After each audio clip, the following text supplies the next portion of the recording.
आज हम पढ़ेंगे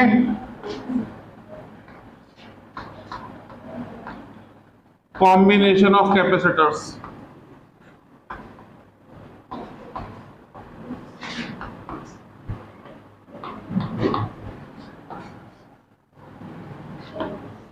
दो टाइप का कॉम्बिनेशन होता है बेटा, एक सीरीज कॉम्बिनेशन और दूसरा पैरेलल कॉम्बिनेशन।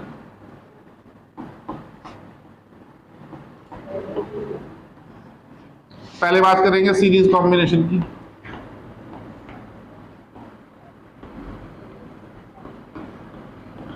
लिखने पे ध्यान ना दें, जो बता रहा हूं उस पर फोकस करें।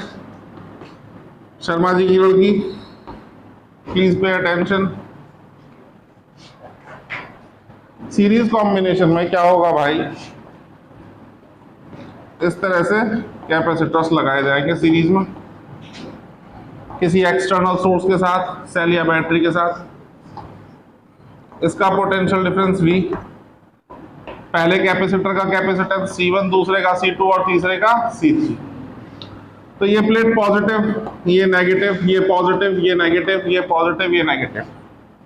तो काम की बात क्या है? काम की बात ये है कि सीरीज कॉम्बिनेशन में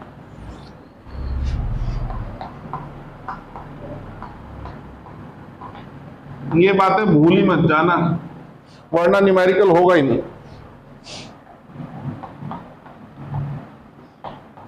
न्यूमेरिकल भी कई वैरायटी के बनेंगे इसमें।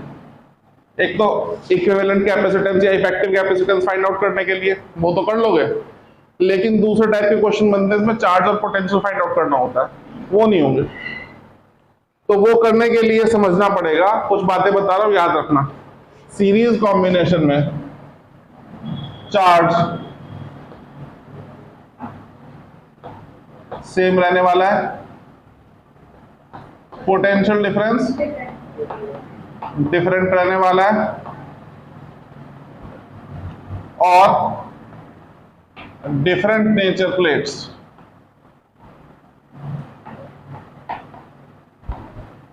Are connected to each other.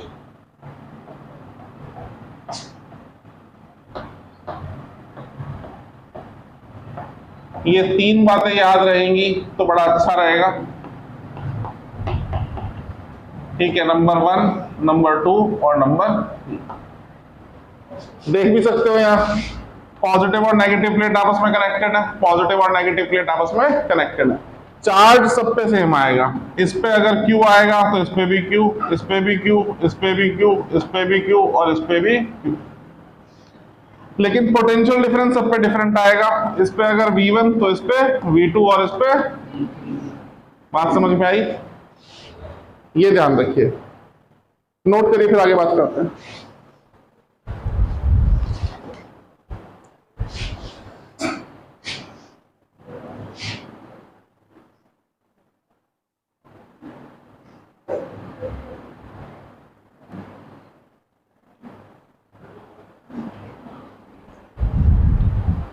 तो तीन बातें हमें पता चल गई कि चार्ज सेम रहता है, पोटेंशियल डिफरेंस डिफरेंट रहता है, और डिफरेंट नेचर की प्लेट्स आपस में कनेक्टेड होती है।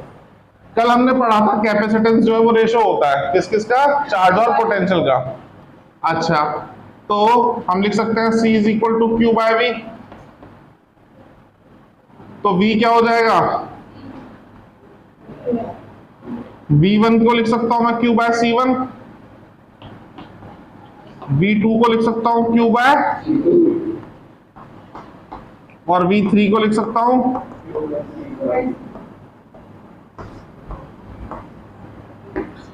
पोटेंशियल कैसी क्वांटिटी है, scalar vector.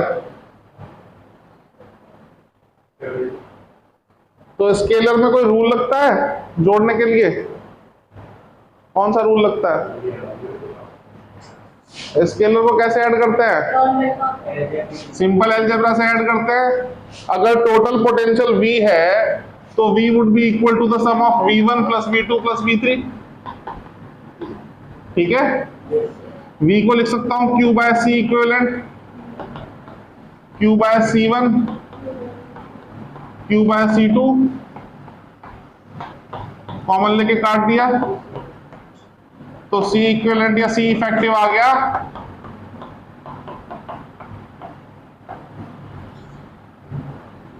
This is the effective capacitance in case of series combination. क्या ये रेजिस्टेंस का उल्टा है?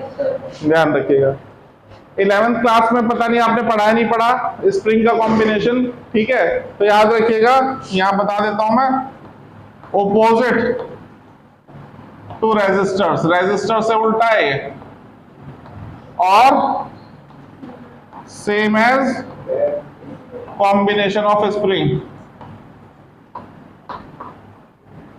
याद रखिएगा स्प्रिंग और कैपेसिटर एक तरीके से ऐड होती है, मतलब सीरीज में और पैरेलल में कॉम्बिनेशन सेम रहता है। स्प्रिंग कैपेसिटर की तरह बिहेव करता है और कैपेसिटर स्प्रिंग की तरह बिहेव करता है। ये आ गया आपका series combination of capacitors, note कर लीजिए।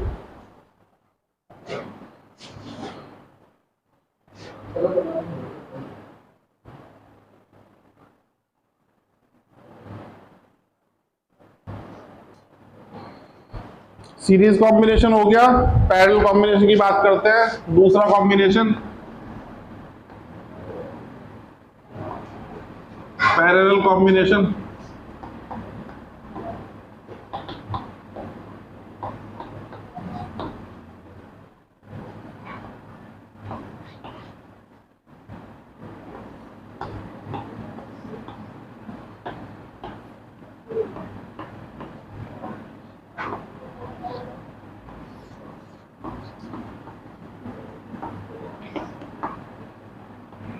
तीन कैपेसिटर है C1, C2, C3, तीनों को मैंने पैरेलल कॉम्बिनेशन में कनेक्ट कर दिया एक सेल के साथ। अब ये पॉजिटिव प्लेट, ये भी पॉजिटिव और ये भी पॉजिटिव, ये नेगेटिव, ये भी नेगेटिव और ये भी नेगेटिव। पैरेलल कॉम्बिनेशन में ध्यान देना है किस बात पे कि इसमें बेटा चार्ज डिफरेंट रहेगा। तीनों प्लेट्स पे या जितने भी कैपेसिटर हैं उन सब पे चार्ज डिफरेंट रहेगा, पोटेंशियल डिफरेंस सेम रहेगा और same nature plates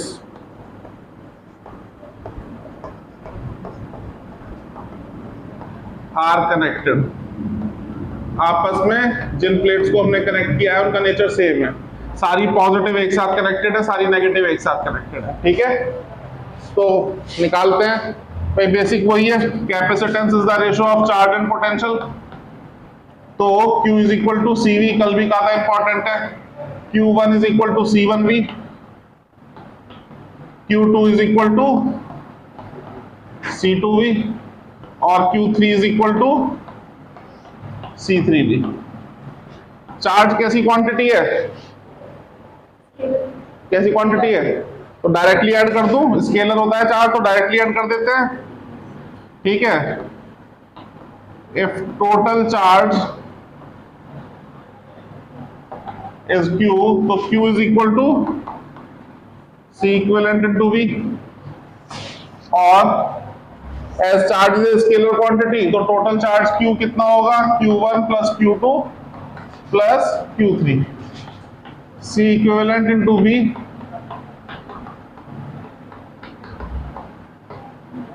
V common ले लेंगे,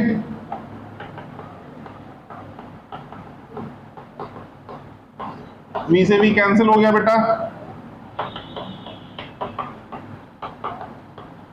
तो effective capacitance is equal to the sum of all the capacitance.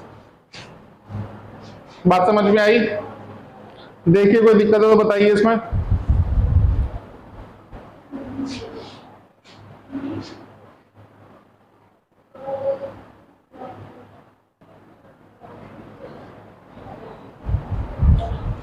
Next topic देखते हैं भाई,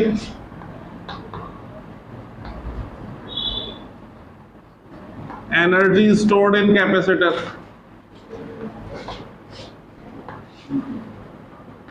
कल भी बताया था कैपेसिटर चार्ज स्टोर करता है और चार्ज जब स्टोर कर लेता है तो हम ऐसा भी कह सकते हैं कि ये एनर्जी स्टोर कर देता है in the form of electric field, ठीक है? तो कितनी वैल्यू होती है उस एनर्जी की जो ये स्टोर करता है, उसको निकालने की कोशिश कर रहे हैं।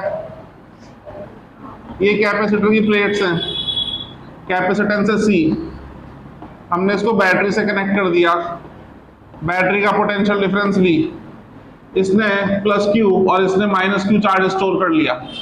लेकिन क्या एकदम से चार्ज आ जाएगा?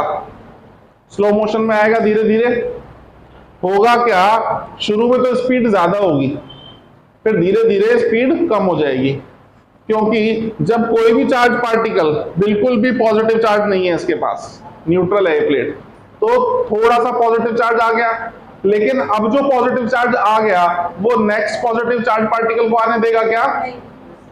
रिपेल करेगा। तो रिपल्सिव फोर्स धीरे धीरे बढ़ती जाएगी और चार्ज के फ्लो होने का रेट धीरे धीरे कम होता चला जाएगा। तो ये क्यों बता रहा हूं मैं आपको? ये इसलिए बता रहा हूं ताकि आपको ये समझ में आए कि चार्ज जब ट्रेवल करता है कैपेसिटर में तो कांस्टेंट रेट पे ट्रेवल नहीं करता, वेरिएबल स्पीड पे ट्रेवल करता है, और जहां वेरिएबल इन्वॉल्व हो जाते हैं वहां कैलकुलस की हेल्प लेनी पड़ती है। तो 10th क्लास से आप पढ़ते आ रहे हैं V is equal to W upon Q, तो W is equal to Q into V कह सकते हैं। अगर मैं यहां इस सिचुएशन में बात करूं, मैं कहता हूं कि dq चार्ज स्टोर कराने में dw वर्क हुआ, तो dw की वैल्यू क्या हो जाएगी? v dq, इसी फॉर्मूला से। और टोटल वर्क डन मुझे चाहिए, तो इंटीग्रेशन करके मिल जाएगा w is equal to dw का इंटीग्रेशन, और dw की वैल्यू v इंटू, शुरू में चार्ज कितना था? 0, बाद में कितना हो गया? Q। ठीक है, चार्ज को कैपिटल Q स्मॉल q किसी से भी डिनोट कर सकते हैं, कोई टेंशन वाली बात नहीं है। मैं खुद कभी छोटे q से कभी बड़े q से नोट कर देता हूं, तो आपको पता होना चाहिए हम चार्ज की बात कर रहे हैं। अब बेसिक फॉर्मूला फिर वही बात, C is equal to Q by V, तो V इज इक्वल टू, ये मैं यहां पे यूज करूं तो क्या हो जाएगा? V इज इक्वल टू,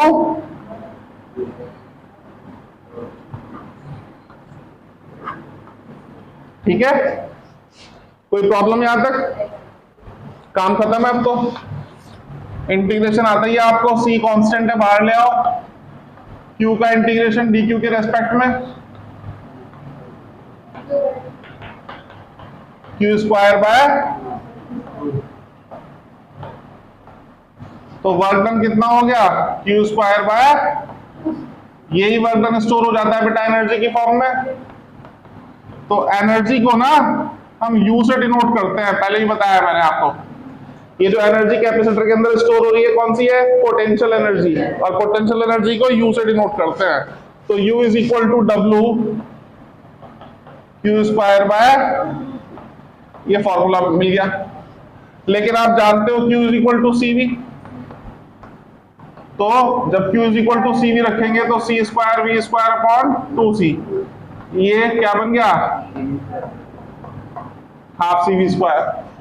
तो एक फॉर्मूला और मिल गया हमें एनर्जी स्टोर्ड का, U इज इक्वल टू,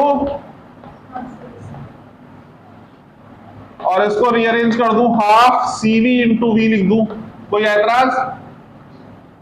ये टर्म बन जाएगी क्या? तो एक फॉर्मूला ये भी होता है, 1 2 3, तीनों इंपॉर्टेंट है, तीनों आपको याद होने चाहिए।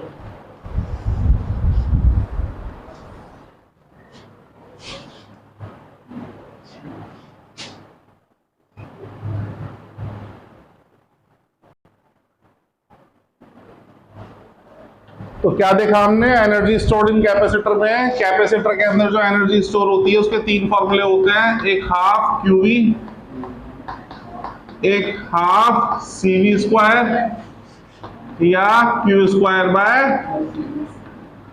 तीनों ही अपने आप में इंपॉर्टेंट हैं, तीनों आपको याद होने चाहिए। ठीक है, चलिए अब नेक्स्ट पढ़ते हैं। इसके बाद अलग से लिख लेना एक लाइन में, तीनों एक साथ। कई बार क्या होता है, आप लोगों को एक याद होता है, दूसरा याद नहीं होता, तो एक साथ लिखते रहेंगे तो सारे याद रहेंगे।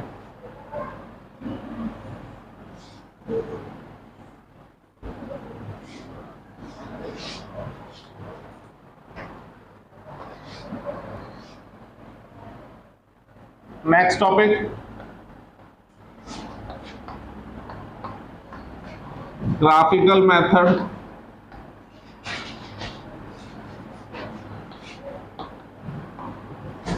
to calculate the energy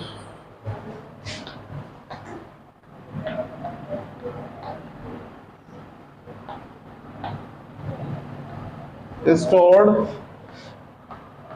in capacitor.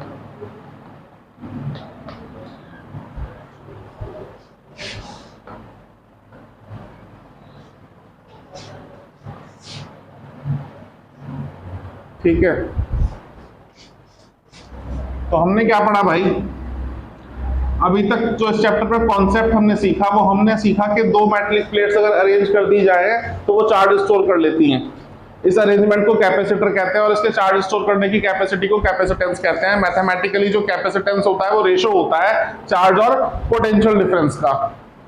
तो हमने देखा कि Q और V डायरेक्टली प्रोपोर्शनल है और यहाँ प्रोपोर्शनलिटी साइन हटा के हमने कहा Q is equal to CV। C को हमने नाम दिया कैपेसिटेंस। तो हमें यहाँ दिखाई दे रहा है चार्ज और पोटेंशियल आपस में डायरेक्टली प्रोपोर्शनल है और जब भी दो क्वांटिटीज आपस में डायरेक्टली प्रोपोर्शनल होती है तो उनका ग्राफ कैसा बनता है? Straight line. ठीक है, तो ये ग्राफ जो बनेगा Q और V के बीच में ये ऐसा आएगा। और ग्राफ के बारे में पहले भी कई बार आप लोगों को बता चुका हूं मैं कि ग्राफ में दो ही बातें स्टडी की जाती हैं, एक तो स्लोप और एक एरिया। स्लोप की कहानी कल बता दी थी। स्लोप क्या होता है? dy बाय dx या फिर y बाय x या q बाय v या कैपेसिटेंस। और एरिया की बात करें तो एरिया मतलब y इंटू एक्स यानी कि q इंटू v। और चार्ज इंटू पोटेंशियल क्या होता है? वर्क। वर्क या फिर एनर्जी। तो मजे की बात जो पता चली वो ये कि Q वर्सेस V ग्राफ में जो एरिया होगा वो प्रोवाइड करेगा। इतनी बात समझ में आ गई? अच्छा, पहले इसको नोट करिए फिर आगे बात करते हैं।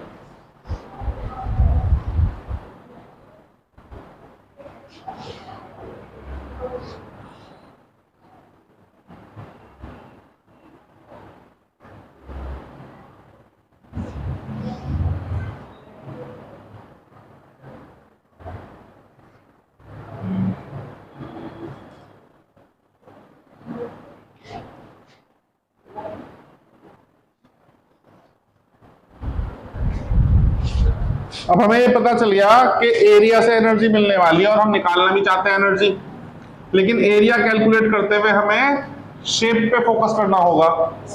यहां एरिया से मतलब होता है एरिया अंडर कर्व या एरिया अंडर ग्राफ।